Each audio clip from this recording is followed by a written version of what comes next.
How to not take studio photos of your artwork. The lesson objectives are to demonstrate an understanding of my expectations for how you will photograph and document your artwork for our class, and explain and identify the correct and incorrect processes for photographing artwork. Be aware this lesson covers both 2D and 3D art. So for our class, when you complete an art project, you will be asked to photograph your work. There's a few reasons why we're doing this. We need to document what you created. It's also for insurance purposes. You're recording what you created just in case. The photos will be used for your end of the school year virtual portfolio. Even if your photos are of flat artwork, a drawing, a painting, the quality should be good. We're looking for photos that are crisp and not blurry. The artwork is well lit, not too dark or too bright, and there's no shadows. The photos must be straight, not crooked. We need to consider the background. So what to consider when taking your photos? How well we can see your artwork. What's within that frame of the photo? The position of the artwork within the frame of the photo. Lighting is very important. Where you are taking the photos and the camera angle. And editing your photos if you know how to do that. So here's an example of a painting I created.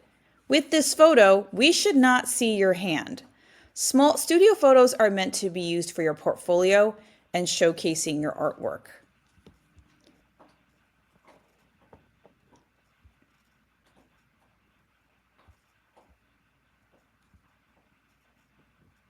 So something to consider about lighting.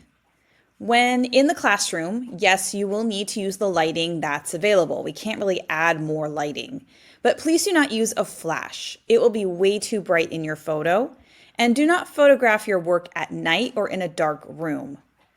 I do suggest taking multiple photos so you have choices later on. And once you take the photo, you can actually zoom in on your photo to check that your photo is in focus. I have had students submit photos of their artwork where the artwork looks a little blurry because the camera wasn't actually zoomed in or it wasn't focused on the actual artwork.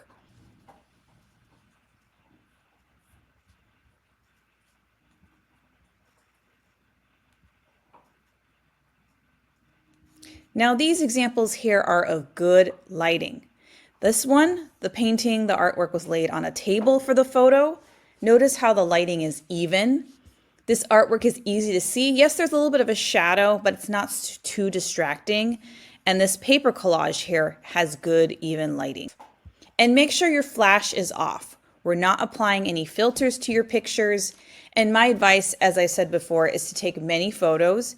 You can always delete the extra ones later on. For photographing 3D artwork, it's helpful to have some sort of space that has even lighting. It's called a light box. It's where you place the object inside and you can take a picture, and you often end up with a plain background. You can also make your own plain background just using paper and have it curved.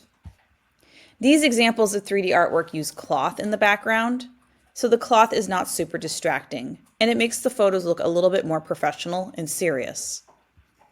When you're photographing 3D artwork, the artwork should always be close up and centered. We want to see the work. And the point of building a portfolio is to showcase your artwork. If you take photos from far away, all the details are lost.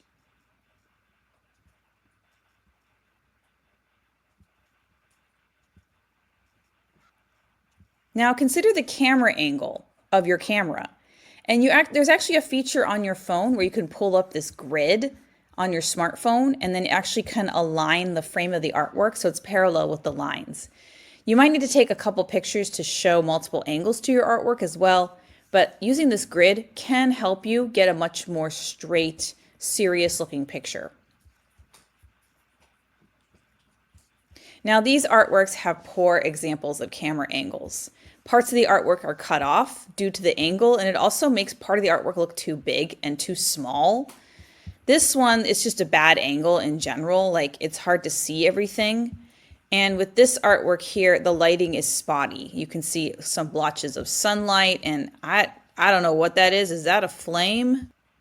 These are great examples of camera angles. For all three examples, the photo is taken straight on. right? We can see the details. The photo is cropped even, the photo is taken straight on, right? It's cropped where we can't really see much of the background. These flat artworks use good lighting and cropping, and this makes it easier for us to see the details, and then we're not so distracted by other things in the picture.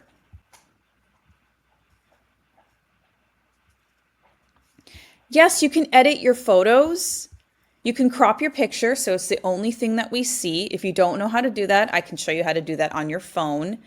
If you adjust the lighting, you should review your photo. I suggest only adjusting the brightness and the contrast. If you adjust the colors, then it does start to change the color of your artwork. Please do not use any filters. And now it's time for you to practice.